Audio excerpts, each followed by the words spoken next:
आज के ही व्याख्यान में हम बात करेंगे विल्फ्रेड परेटो, जो कि सामाजिक विचारक है, उनके बारे में।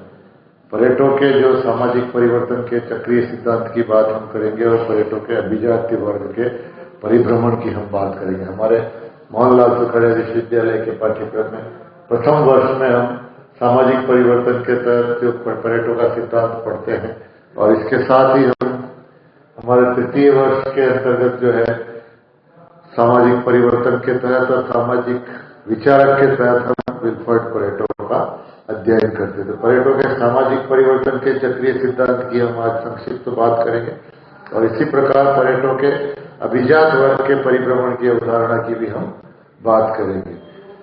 हम ये देखते हैं कि प्रत्येक काल एवं समाज में सामान्यतः प्रमुख दो वर्ग पाए जाते हैं, उच्च वर्ग और निम्न वर्ग।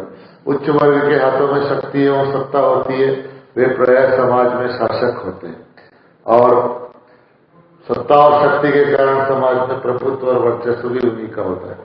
परेटो ने बताया कि सामाजिक संरचना में जो उच्च नीच का एक संस्करण होता है, वह मोटे तौर पर दो वर्गों द्वारा होता है, उच्च वर्ग और निम्न वर्ग। इसमें से कोई भी वर्ग स्थिर नहीं होता है, और इनमें एक चक्रीय गति पाई जाती है। चक्रीय गति जो है, चक्रीय गति का इस अर्थ में समाज में इन दो वर्गों में निरंतर ऊपर से नीचे अधोगामी अर्थात उतार की ओर, नीचे से ऊपर ऊर्ध्वगामी अर्थात चढ़ाव की ओर।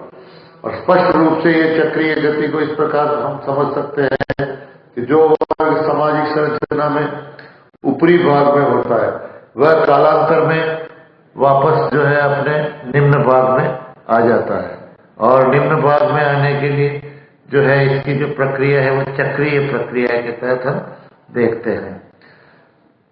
कालांतर में वह अपने पद और प्रतिष्ठा के गिर जाने से अभिजात वर्ग अपने गुणों को खोकर असफल होकर निम्न वर्ग में आ जाता है।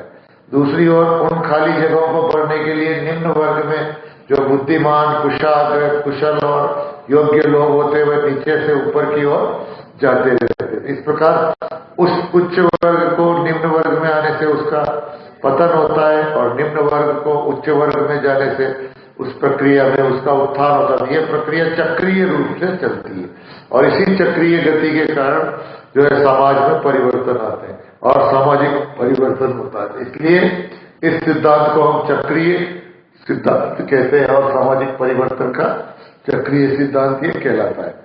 सामाजिक परिवर्तन के चक्रीय सिद्धांत में परेटो ने दो श्रेणी के विशिष्ट चालकों के आधार पर जो है इस सिद्धांत को बताया है। विशिष्ट चालकों, सम्मिलन के विशिष्ट चालक तथा समूह के स्थायित्व विशिष्ट चालक के आधार पर समझाया। अर्थात कुछ व्यक्ति या समूह ऐसे होते हैं जिसमें स्थायित्व के विशिष्ट चालक की अधिकता पाई जाती है, और कुछ में सम्मिलन के विशिष्ट चालक का आधिक्य होता है। सामाजिक परिवर्तन इन्हीं दो श्रेणी के विशिष्ट चालक वाले वर्गों की क्रियाशीलता का ही परिणाम हमको इसमें दिखाई देता है। प्रथम वर्ग जिसमें सम्मिलन के विशिष्ट चालक का प्रभुत्व होता है, तात्कालिक स्वार्थों पर वो बल देता है, जबकि दूसरा वर्ग जिसमें समूह के स्थायित्व का विशिष्ट चालक अधिक क्रियाशील होता है, वह आदर्शवादी लक्ष्यों में विश्वास करता है। इस प्रकार दो विशिष्ट चालकों की क्रियाओं से सामाजिक परिवर्तन संभव होता है। सामाजिक परिवर्तन के चक्रीय पक्ष के मुख्य तीन पक्ष: राजनीतिक, आर्थिक और आदर्शात्मक। राजनीतिक क्षेत्र में चक्रीय परिवर्तन गतिशील होता है, और जब शासन में उस वर्ग के लोगों में शासन की चाबी आ जाती है जिनमें समूह के स्थायित्व के विशिष्ट चालक अधिक शक्तिशाली होते, इन्हें शेयर कहा जाता है। समूह के स्थायित्व के विशिष्ट चालक द्वारा अत्यधिक प्रभावित होने के कारण इन शेयर लोगों को कुछ आदर्शवादी लक्ष्यों पर दृढ़ विश्वास होता है, और इन आदर्शों की प्राप्ति के लिए वे अपनी शक्ति का सहारा लेते हैं। शक्ति प्रयोग की प्रतिक्रिया भयंकर हो सकती है, इसलिए यह तरीका असुविधाजनक होता है। इस कारण वे कूटनीति का सहारा लेते हैं और शेर से अपने आप को लोमड़ी में बदल देते हैं और चालाकी से काम लेते हैं। निम्न वर्ग में भी लोमड़ी होती है, वे सत्ता को अपने हाथ में लेने की हमेशा प्रतीक्षा में रहते हैं, और अंत में एक ऐसा समय आता है जबकि वास्तव में उच्च वर्ग की लोमड़ियों के हाथ से सत्ता निकलकर निम्न वर्ग के हाथ में आ जाती है। तभी राजनीतिक क्षेत्र में, राजनीतिक संगठन या व्यवस्था में परिवर्तन हमें दिखाई देता है। इस प्रकार परेटो का कथन है कि प्रत्येक भूतकालीन तथा वर्तमान समाज तर्क की अपेक्षा शक्ति का प्रयोग अधिक करता है और समस्त देश शक्ति का प्रयोग करने वाले जो अल्प जनतंत्रों से शासित है। जब शासन वर्ग के लोगों में शक्ति के प्रयोग के भयंकर परिणामों को सोचकर शक्ति के आधार पर कूटनीतिक जो आ जाता है, तो निम्न वर्ग के शासित वर्ग के कुछ चालाक, कुशल और व्यक्ति उसको जवाब देने के लिए तत्पर रहते हैं और इस स्थिति को बदलने की चेष्टा करते हैं। इसी प्रकार आर्थिक और राजनीतिक क्षेत्र में हम देखें तो राजनीतिक क्षेत्र में सरकार की बागडोर उन्हीं लोगों के हाथों में चली जाती है और सामाजिक व्यवस्था के राजनीतिक पक्ष में इस प्रकार आपको परिवर्तन दिखाई देता है। आर्थिक क्षेत्र में, आर्थिक संगठन व्यवस्था में भी परिवर्तन पर्यटकों के आधार पर दो आर्थिक वर्ग होते हैं और इन आर्थिक वर्गों में एक स्पेकुलेटर होते हैं और एक जो निश्चित आय वाला वर्ग होता है। पहले वर्ग के सदस्यों की जो आय है वो बिल्कुल अनिश्चित होती है, कभी कम तो कभी ज्यादा, पर जो कुछ भी इस वर्ग के लोग कमाते हुए अपने बुद्धिमत्ता के बल पर ही कमाते हैं। इसके विपरीत दूसरे वर्ग की आय निश्चित या लगभग निश्चित होती है, क्योंकि ये स्पेकुलेटर की भांति अनुमान पर निर्भर नहीं है। और इस प्रकार से क्या है कि एक वर्ग का पतन होता है और एक वर्ग का उत्थान होता है। तो इस प्रकार हम ये देखते हैं कि जो आदर्शात्मक क्षेत्र में अविश्वास और विश्वास का चक्र चलता रहता है। किसी समय विशेष में समाज में विश्वासवादियों का प्रभुत्व रहता है, परंतु वे अपनी दृढ़ता या रूढ़िवादिता के कारण जो है पतन का साधन अपने आप ही जुटा लेते हैं और उनके स्थान पर दूसरा वर्ग आ जाता है। इस ढंग से हम राजनीतिक, आर्थिक और आदर्शात्मक क्षेत्रों में जो है पर्यटन के आधार पर परिवर्तन देखते हैं। तो अभिजात का चक्रीय सिद्धांत, जिसको थ्योरी ऑफ सर्कुलेशन ऑफ इलिट्स कहते हैं, अभिजात वर्ग का परिभ्रमण, उसमें ये कहा जाता है कि भाई समाज में गैर बराबरी रहती है, अर्थात असमानता पाई जाती है। कभी भी हम ये सामाजिक जो है हमारा संगठन उसमें देखेंगे तो इक्वलिटी नहीं होती है।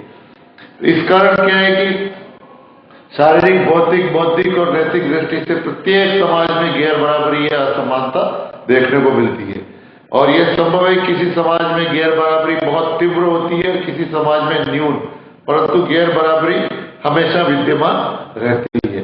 तो परेटो ने अभिजान के चक्रीय सिद्धांत में बताया कि उनका कोई सिद्धांत महत्वपूर्ण सिद्धांत है। यह एक बहुत ही महत्वपूर्ण सिद्धांत है और इसको सामुदायिक उपयोगिता के आधार पर जो है हम देखते हैं। अभिजन के चक्रीय सिद्धांत में परेटो ने बताया है कि अभिजन किसको कहेंगे हम। अभिजन का तात्पर्य यह है कि जो व्यक्ति समाज के किसी एक निश्चित क्षेत्र में श्रेष्ठ होता है, किसी भी विधा में वो अपने आप को श्रेष्ठ साबित करता है, अभिजन कहलाता है।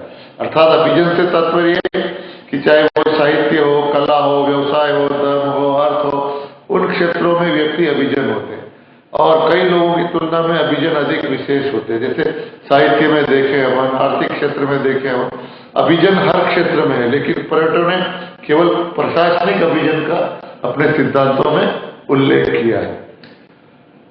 जब अभिजन के चक्रीय सिद्धांत की बात करते हैं तो उनका तात्पर्य शासन करने वाले या हुकूमत करने वाले अभिजनों से है। तो प्लेटो का आग्रह यह है कि समाज पर शासन तो अभिजन ही करते हैं, परंतु अभिजन का वर्ग बंद वर्ग नहीं है, अर्थात उसमें ओपननेस है, उसका उस प्रक्रिया के अनुसार उसके अंदर कोई भी बात ले सकता है।